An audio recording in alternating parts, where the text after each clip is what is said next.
Movie के शुरू में पहले पार्ट 1 की उस सीन हमें दिखाया जाता है जहाँ की एक पंडित श्रीनी से मिलने के लिए बोलता है और मिलने के बाद फांसी लगाकर मर जाता है।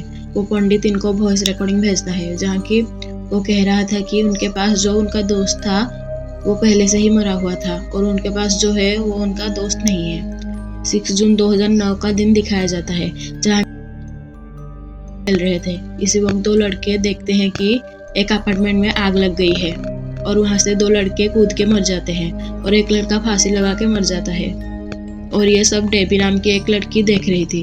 6 जून 2015 हम देखते हैं कि डेबी से मिलने रिचर्ड नाम का एक आदमी आया था। वो डेबी के अंकल थे। यहाँ हम जान पाते हैं कि डेबी आर्टिफिशियल इंसेमिनेशन से सैम के बच्चे पैदा करना चाहती थी। ये चीज से उसके घर के लोग बहुत ज्यादा गुस्सा थे। सैम को शादी से पहले ही कैंसर था, फिर भी डेबी ने उससे शादी किया था। अब डेबी और उसके अंकल सैम के कब्र में फूल लेके वापस आ रहे थे, तभी डेबी एक घर में लाश को झूलते हुए देखती है और फिर वो चले जाते हैं। सैम का सपना था कि वो एक चाइनीज रेस्टोरेंट को ओपन करे, तो उसका सपना पूरा करते हुए डेबी एक चाइनीज रेस्टोरेंट खोलती है और वो लोग वहीं पर जा रहे थे। वहाँ डेबी मोंक से मिलती है जो कि उसको एक महाकाल की मूर्ति देते हैं। जब सब लोग सैम के लिए प्रेयर कर रहे थे तभी बहुत सारे चम्मच नीचे गिर जाते हैं। इससे डेबी को ये लग रहा था कि सैम उससे बात करना चाहता है, क्योंकि हॉस्पिटल में जब सैम को डेबी को बुलाना होता था तो वो ऐसा ही करता था। अब डेबी सैम के डैड को सैम के आत्मा को बुलाने के लिए कहती है और डेबी को मना करते हैं और डेबी जिद करती है और उनको मना लेती है।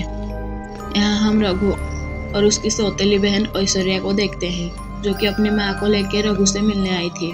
उसके चाचा यहाँ प्रॉपर्टी के पेपर्स पढ़ रहे थे। रघु के पिता की प्रॉपर्टी 2500 करोड़ की थी, जिसमें से रघु के पिता की दो पत्नी को बराबर हिस्सा मिलेगा।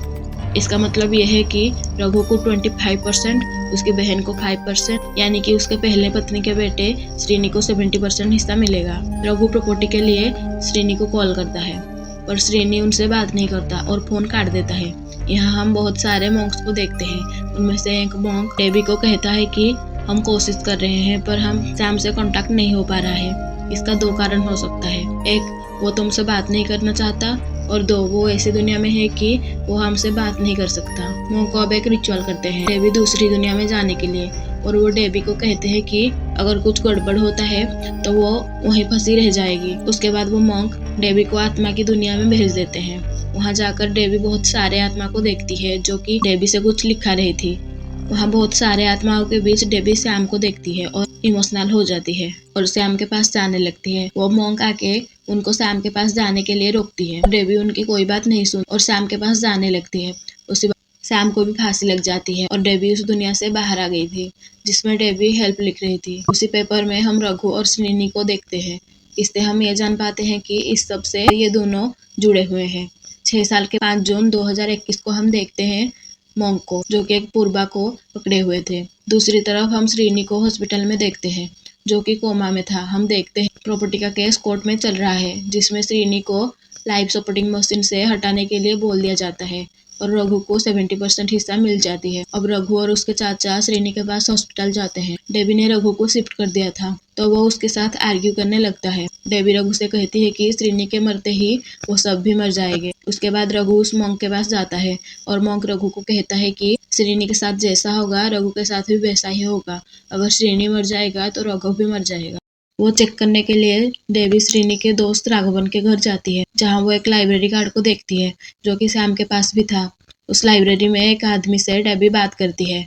वो कहता है कि उन्हें नहीं लगता कि सैम और राघवन के बीच कुछ कनेक्शन है।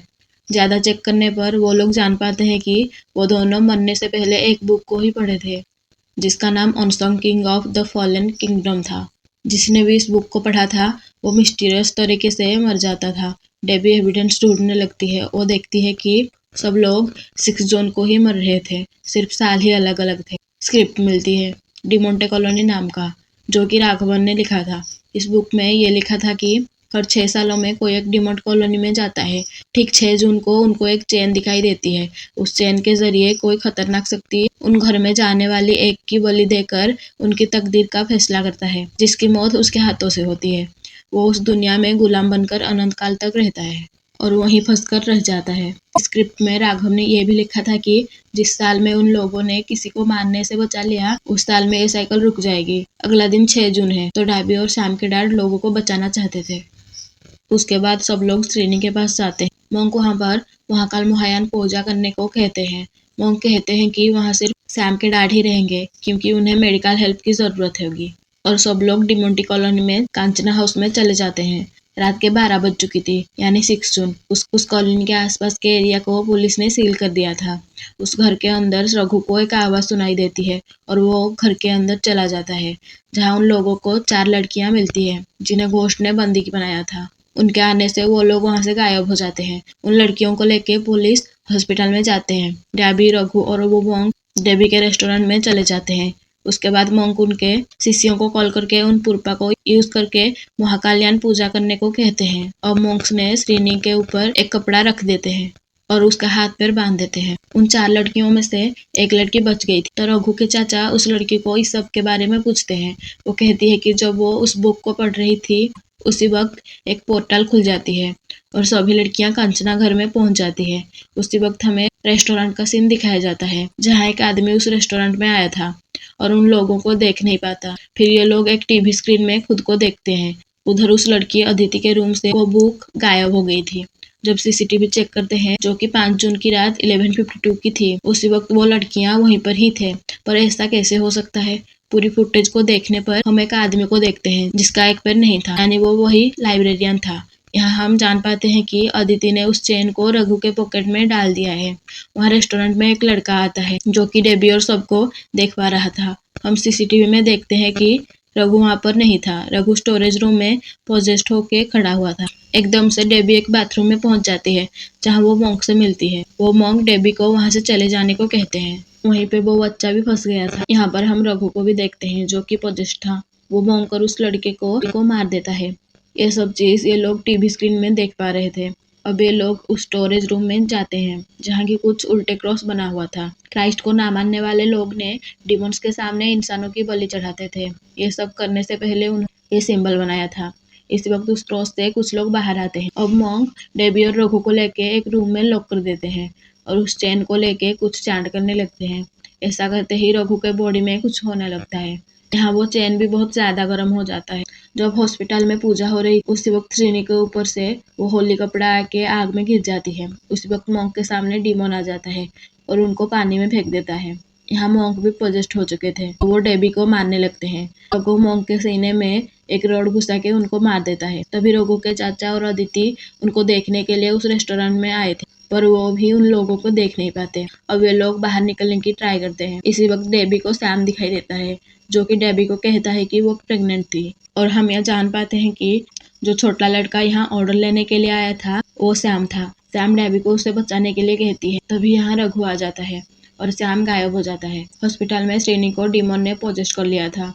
हॉस्पिटल में सब उल्टा हो जाता है और चाकू गिरने वाला था। तभी छोटा मोंक आके उस चाकू को गिरने से बचा लेते हैं। जब रघु उस चैन को लेने के लिए जाता है, तो डिमोंटे उसको दूर फेंक देता है। तभी रघु डेबी की तरफ फोन फेंकता है और डेबी रघु के चाचा को कॉल करके वहीं बुलाती है और वो डेबी को बचा के वहां से ले जाते हैं। यहाँ हम डिमोंटे को देखते हैं, जो कि रघु और मोंक की बॉडी को लेके पेंटाग्राम के ऊपर रख रहा है। उस तरफ वो मोंक उस चाकू को दीवार में मार के खड़ा कर देते हैं, जिससे कि वो सैक्रिफाइस रुक जाती है। सुबह होती है और हम देखते हैं कि श्रीनी ठीक हो गया था और रघु कोमा में चला गया था। यहाँ वो लोग जान पाते हैं कि डिमोंटे एक पोर्तुगीज राजा के लिए ये सब सैक्रिफाइस कर रहा था। और पुलिस उस लाइब्रेरियन के घर जाता है, जहाँ की उन्हें डिमोंटे की सारी विक्टिम्स की फोटो मिलती है। सीन शिफ्ट होती है और हम उस लाइब्रेरियन को देखते हैं, जो कि बिहार के एक एरिया में था, जो कि विक्टिम्स की फोटो लेके जा रहा था। शैतान को ऑफर करने के लिए वहीं एक आदमी को वो जला देता है। यहाँ रघु कहता है कि वो 6 जून 2027 तक इस कर्ज को तोड़ देगा और उसके भाई को बचा लेगा। यहाँ हमारी कहानी का एंड होता है। Thank you.